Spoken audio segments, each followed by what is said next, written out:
1981 is when I gave my life to Christ. And since then I've been walking with the Lord. And I married a wonderful wife in 1989. And that's when we began a ministry with my wonderful wife.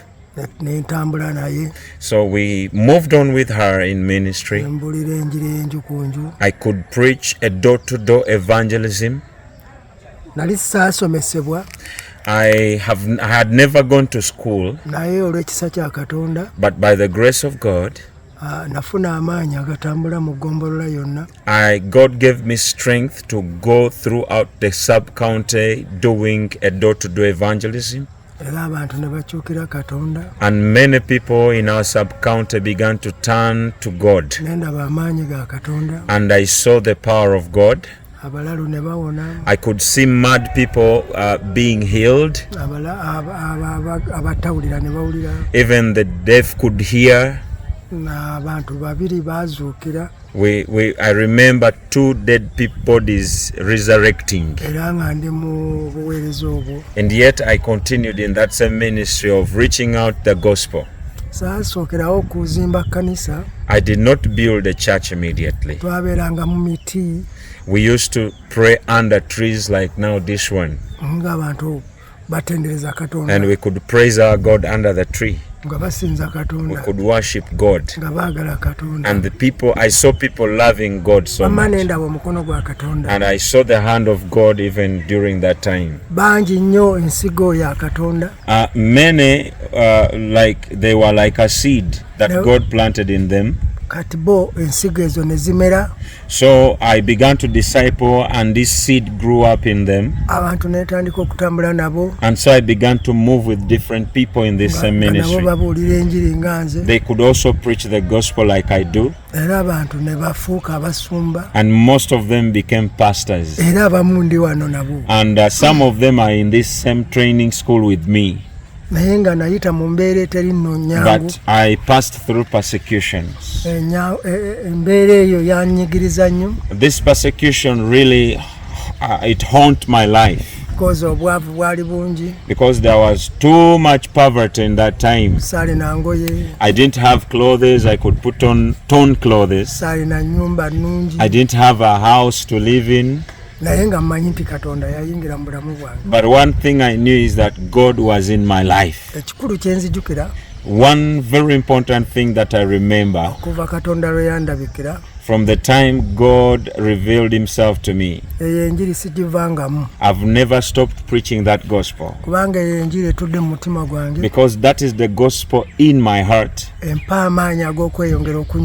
that is the gospel that strengthens me continuously as I wait for the everlasting life. Because my life, when I understood this word that God put in me, that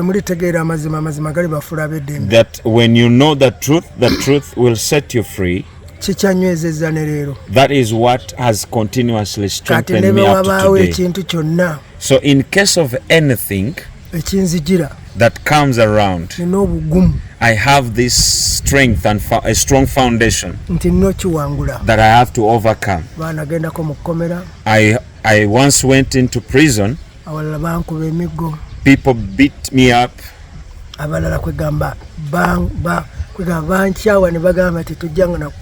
Some people had developed hatred upon me and even could not give me food. But that never changed my life.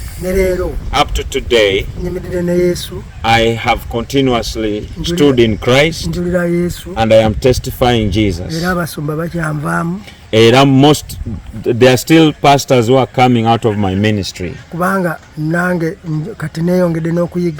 Because I have also been helped. They have taught me more. And I'll continue discipling. Now, in the season of Idi Amin, I was persecuted because of the gospel. many people, they could run away from their places. But as for me, as a strong Christian, I could not run away. Because I had my Bible. In that Bible, I read a word that says that those who fight against you, they will not overcome you, because I'm with you. And another thing, that he who keeps Israel does not slumber, and he doesn't sleep.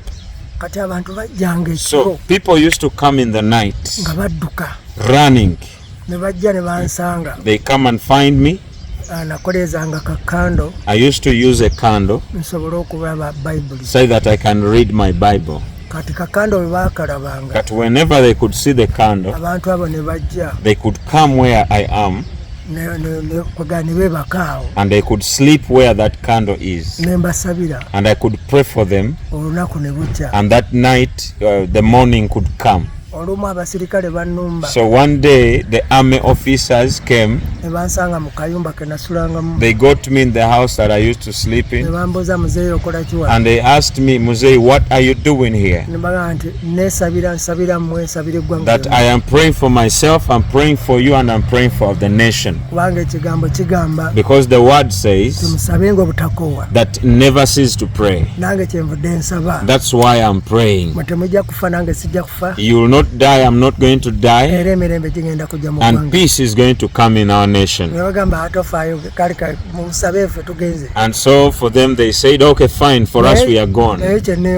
But what amazed me, they had sticks, they had ropes, they had guns, they had knives, but they didn't do me anything wrong. And I glorified God. In that season, I saw people, and I feared so much, because they could kill people. They could lay them out there like dead bodies. Heads, I could see heads. They chopped heads, and I could imagine my head is not amongst those ones, and that proves to me that God is alive. And in that season, I was arrested and put in prison because of evangelism. This is what they tell me, that even when you have escaped prison, but they have already known you, they are going to shoot you. Now those same people who had they had paid money that I may be killed, those same people, the Lord fought for me. They were put in a pickup and they were taken, and I remained alive. One thing I know, whenever morning could come in life, I could go somewhere and I could preach to the trees. And I could tell the trees, you trees, you're going to be alive. And the people who will come under that tree will be alive. And I will always pastor you. And I could speak to the trees, you trees, may you produce fruits that I may live.